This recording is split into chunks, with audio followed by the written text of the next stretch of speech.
What is the best business entity for tax purposes? I love this conversation because I'd say if you're 18 years and older, you need an entity to run your life. You say, well, what if I have a job? That's fine, but you can't activate the tax code without an entity.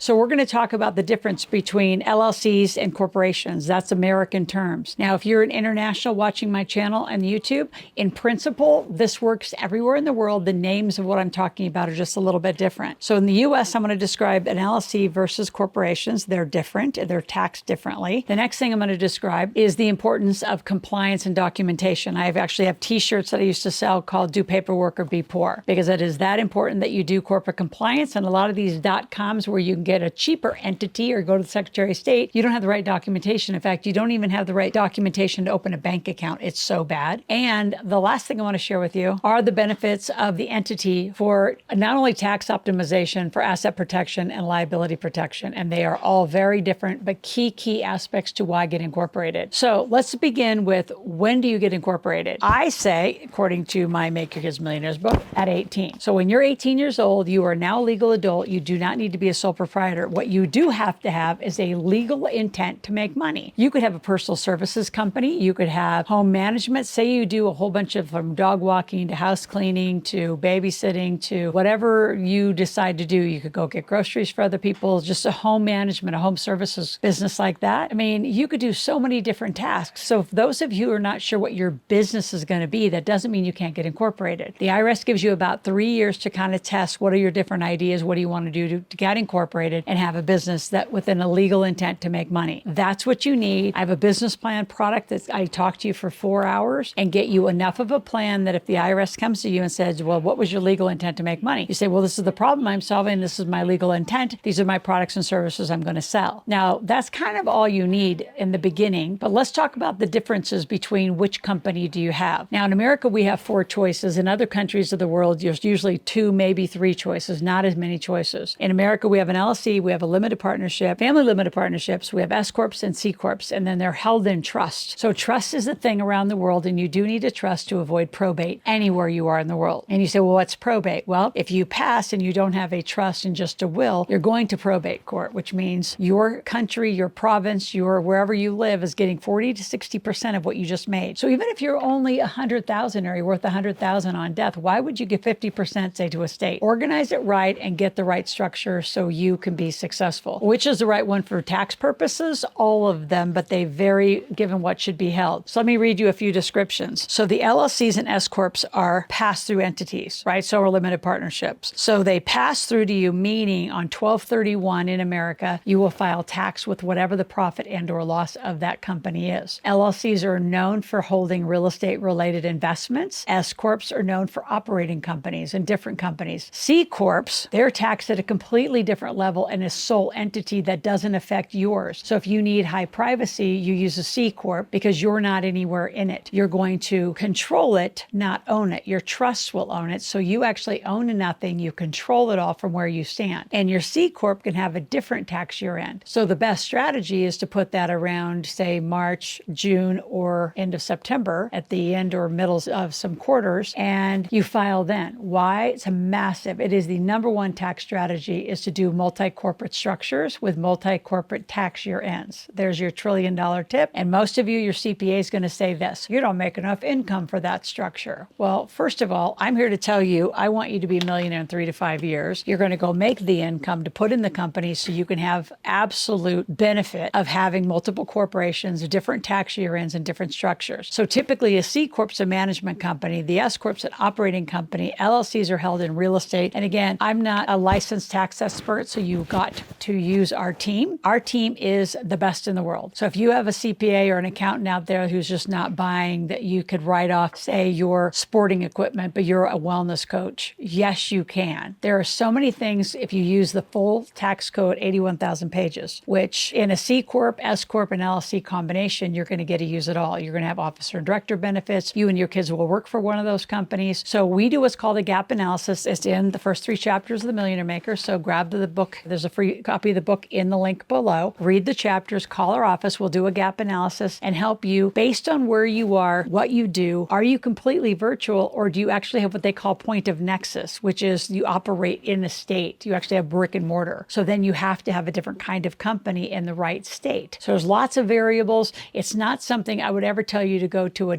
.com or a .0. I call them the 99-cent stores, because all you're going to do is hunt and peck around checking boxes of questions you don't know how to answer because you're not a tax expert, you're not a corporate compliance expert, and you sure aren't an entity expert. But you've got to have a corporate structure. There's absolutely no sole proprietors. My children, when they're 18, get an LLC for their birthday. They will not operate as a sole proprietor. That just means suffering. It's solopreneur suffering. It's the whole thing's bad. And you don't have enough team, and you have absolutely no protection.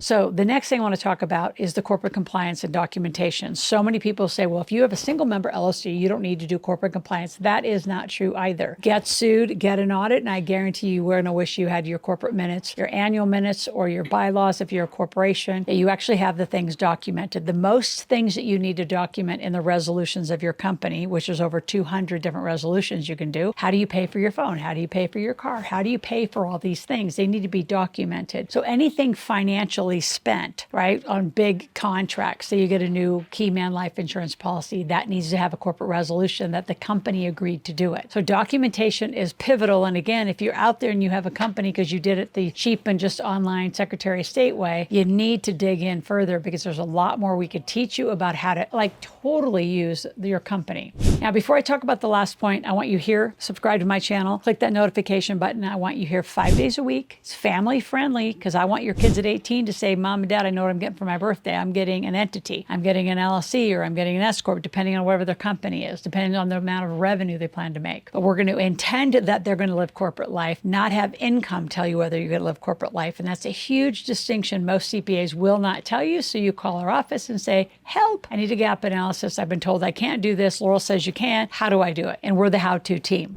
Now, last point are the strategies for asset protection, liability protection. Like, how do you really put this together? So inside of any corporate structure entity, we call them. So whatever's in there is all you can sue against or around. So it's the company that can do the asset protection. It also does the liability protection. So if you have 3 or 4 or 5, I have clients that have 20 different entities. They have contractual relationships. They do not own each other and stack down. You don't build a pyramid in this. You build independent companies with independent contracts for management, operations, inventory, equipment. I have people who have such risky employee-centric businesses. They actually have an employee services company to put all the employees inside their own company. And then they put the equipment in their own company. They put their intellectual property in their own company. So depending on how sophisticated you want to get and how much coverage from assets to liability you want, we have the teams. I have the best teams in the country. I've worked with this team. It's a partner of mine in the trust company over 22 years, 23 years. So we have grown up in this space together. We're highly aligned. And remember, I have, in addition to me, 28 of the financial experts licensed around me to help you get this plan right. It is imperative that you live corporate life properly. And it's your choice. You pay the IRS or pay me for some mentoring, and it's a lifetime ticket. And your tax burden will be so low, you're going to be shocked and irritated that your last CPA didn't do it. If you have any questions about what I'm talking about, go to askloral.com, ASKLORAL. Ask a question, make a request. We'll be back here tomorrow.